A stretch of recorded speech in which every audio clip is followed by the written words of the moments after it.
Hello and welcome back to Table for One, the YouTube show for solo cooks or anybody who wants to make deliciously easy meals. In today's video, I want to share with you 3 super cozy autumn recipes. They are all made in one pot, they are all one portion as always, and they are all completely delicious. I'm going to tell you about 2 and I'm going to show you how to make one of them. The one that I'm going to show you how to make is my chorizo, squash and sage pasta. So this is actually a really simple dish that just uses lots of delicious autumn ingredients. So we've got spicy paprika, fresh sage that we're going to crisp up in a pan. We've got the chorizo, which obviously has that kind of smoky paprika flavor as well. So it's going to be quite rich, super comforting, but actually really simple to make.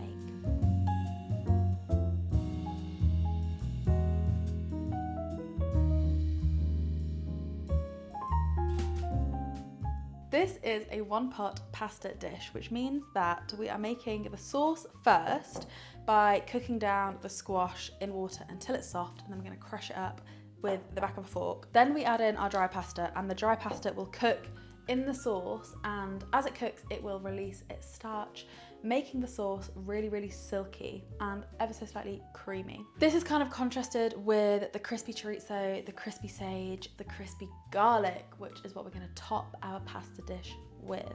I've made this dish with gnocchi before, but today I've gone for pasta shells because I think these are the perfect shape to pick up all of the sauce and everything will kind of cling in the little crevice of the pasta. So this is a really great shape, but you could easily use fresh pasta or gnocchi instead.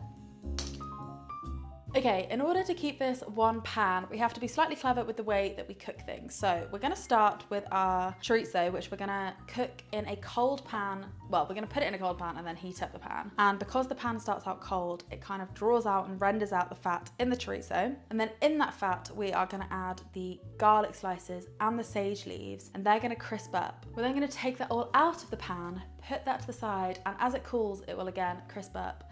And that's gonna add a textural contrast to the dish. Then in the same pan, we don't need to wash it or anything, we're gonna cook down the squash, then add the pasta, and then at the end, we bring everything together. So let's get started with our chorizo. So you just wanna take any old chorizo, cut it in half, and then into quarters, and then we're just gonna cut it into small pieces.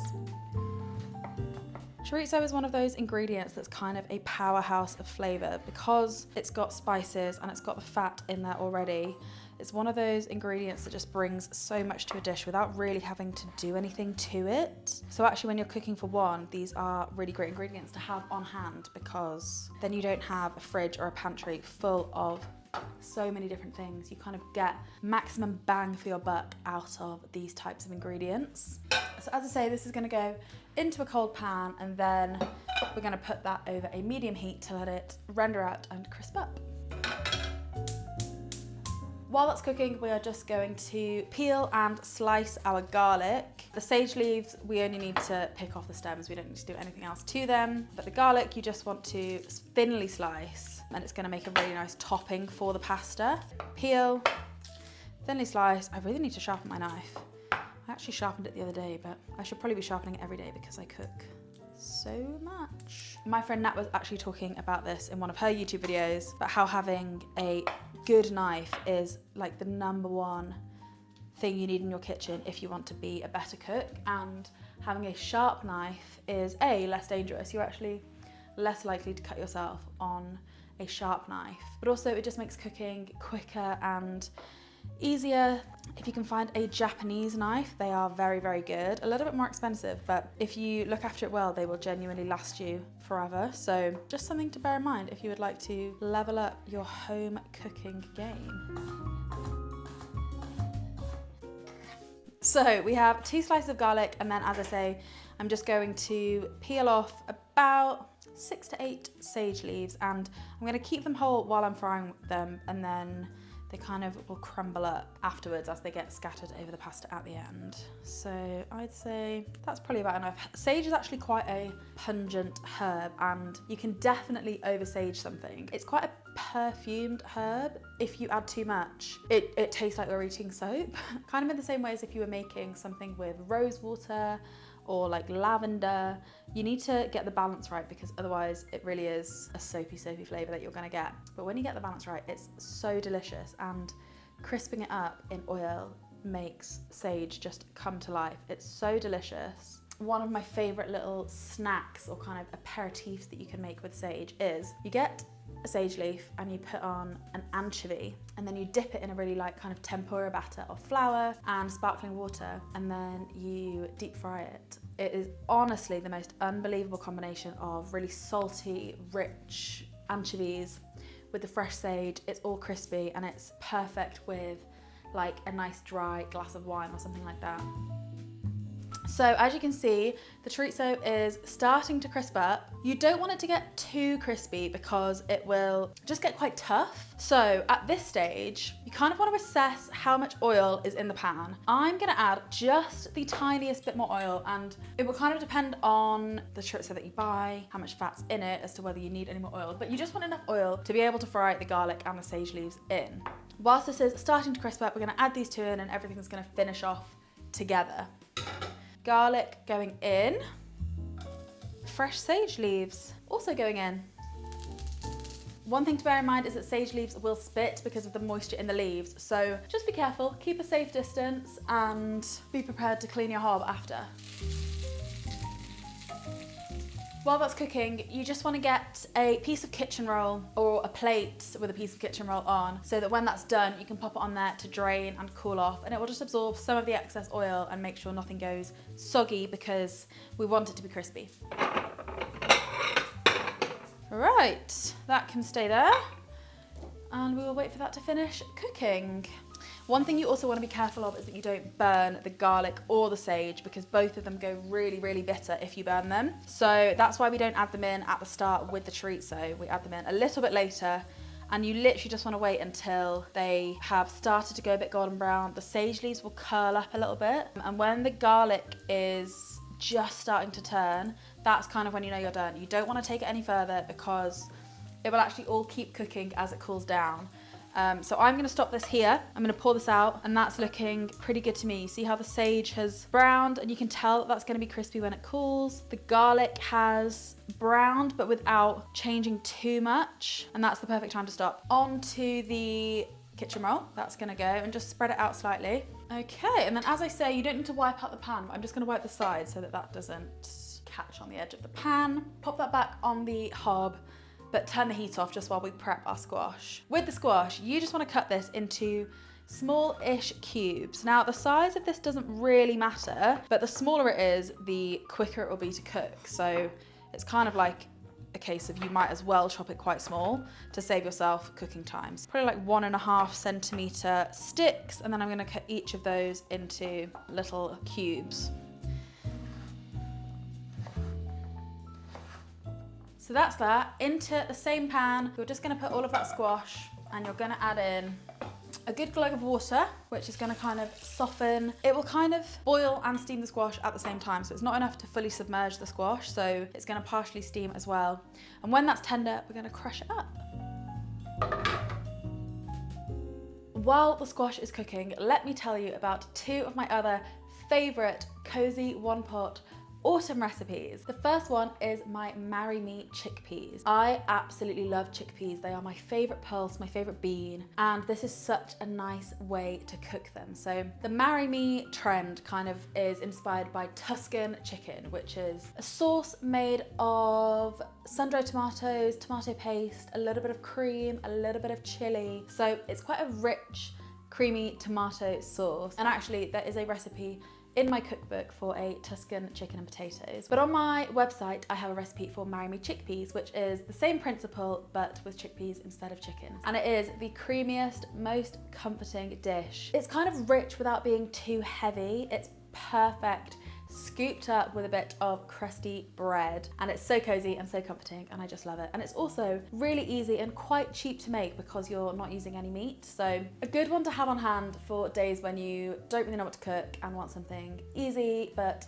filling and delicious. And then my second recipe is actually another one of my favorite recipes from my cookbook, but you can also find it on my website. This is my ginger chicken rice bowl, and the reason that I love this at this time of year is because it's got so much ginger ginger and garlic in it, which is really good for you. If you're feeling under the weather, you've got a bit of a cold, then these two ingredients are so good for kind of clearing your sinuses, making you feel really good. The premise of this dish is essentially a delicious chicken broth infused with garlic and ginger and a little bit of soy sauce. And you then cook both basmati rice and you poach chicken breast in this dish. And I feel like a lot of people are kind of scared of poaching chicken, and I can understand why, because you kind of get images of like tough looking chicken. But I can promise you that if your broth and your poaching liquid is flavored well enough, you will end up with the most tender, juicy chicken you've ever tried. The whole dish is finished off with broccoli and spring onions and fresh coriander. So again,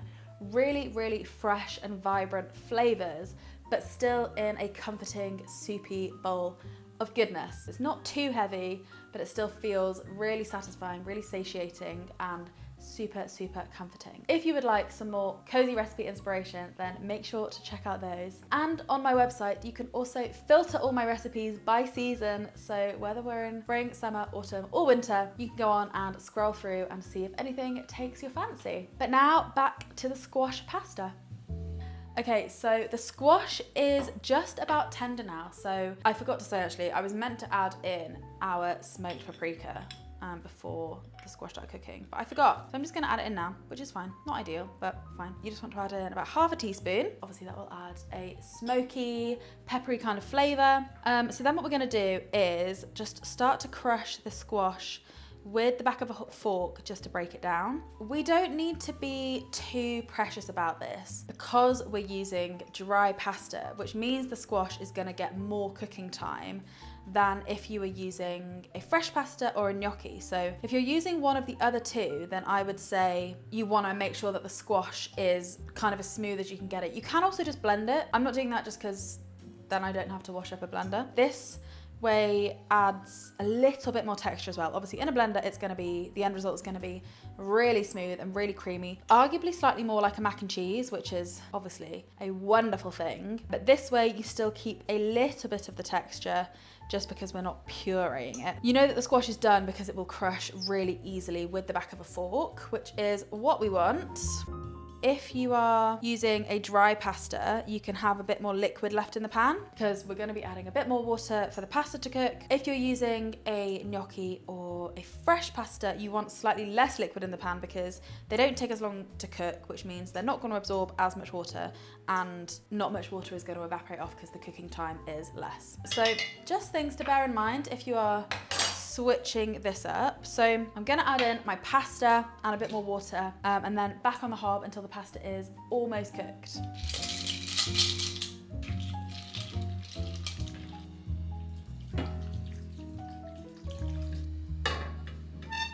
The only other thing to prep is to grate our Parmesan. We're gonna add this in right at the end of the cooking process, along with some milk or cream, just to add creaminess to the pasta so that it's not just squash in the sauce. You might as well do it now while the pasta is cooking, just to save a bit of time. Finally grate the Parmesan. You could use pecorino as well if you wanted. You can use either. You can use any hard cheese that you like. You could also use a cream cheese. If you didn't want to add milk and or cream, you could use a cream cheese instead. And that's actually another way to make it vegetarian or vegan. So you could leave out the chorizo.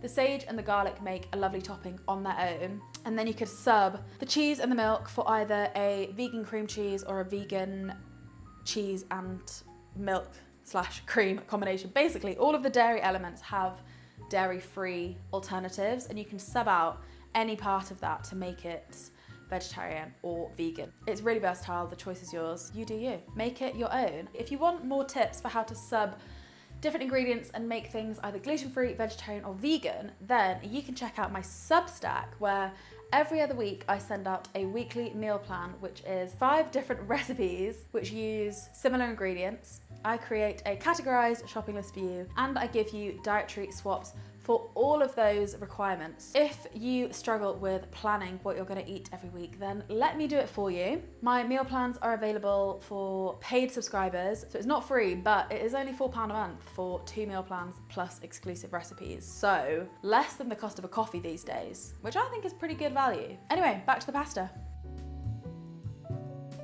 The The pasta is al dente. Woo! Most of the water has evaporated, which is what we want. What I'm gonna do now is add in the milk and the Parmesan. Oh, this is looking really good. And you see what I mean about the sauce not being totally smooth? It's still got a little bit of texture, which I really like. And the reason I've stopped this cooking just before it's done, I say it's al dente, it's probably 1 minute away from being al dente because we're just gonna cook it off with this final bit of milk. And the Parmesan. Back on the heat just for a final minute until the Parmesan melts, the milk mixes with the squash to make a silky sauce. And then we're ready to plate up and top with our crispy toppings. I cooked the first part with the lid on, and then I'm cooking this part with the lid off. Eagle-eyed viewers among you will realise that I haven't seasoned this yet. And part of that is because the Parmesan itself is salty, so we'll season it slightly. So it's kind of the idea of wait until the ingredients are in and then season. But I know it's gonna need more salt, so I could have added it earlier. But if you are kind of unsure, then wait until the end, till just before it's done, try it and then add salt. But I know it's gonna need a bit, so I'm gonna add that now. Okay, the pasta is done. It really does look kind of like a squash mac and cheese, which it kind of is. If you added a bit more like cheddar or mozzarella to this, it would be a good mac and cheese. So I'm gonna plate this up and then I'm gonna top it with the crispy topping. You can really see, so when this has been left to cool, it does crisp up really, really nicely. So I'm just gonna scatter this over the top. You can break up the sage if you want. You can leave it whole. You'll see that it does just kind of snap really easily, which is nice. You kind of get these little shards of sage, but I'm gonna leave a few whole if I can.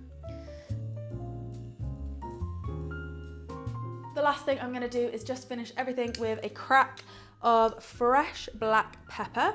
And that is done. This is my creamy squash pasta with crispy chorizo, sage, and garlic. I really hope you love this. I'm very excited to eat this and get cozy for the night. If you're interested in more cozy one-pot dishes, then make sure to check out my Instagram, my website, my Substack, and of course, make sure you follow along here for more videos. Okay, let's give this a try. This is the perfect pasta shape for this because the sauce really just gets scooped up in the shells, which is what you want. You don't want any sauceless pasta. I tell you what, that is exceptionally delicious. That is garlicky, but it is so delicious. Super creamy, but not too heavy because the sauce isn't made of, you know, lots of cream or milk or lots of cheese. It's just really well balanced. I hope you love it as much as I do. Are we going? Chorizo. I'm sweating. Oh my God. Why is it so hot? Okay, sorry, I really looked at the camera there. Oh, I'm getting a facial. Hey presto. Looking good.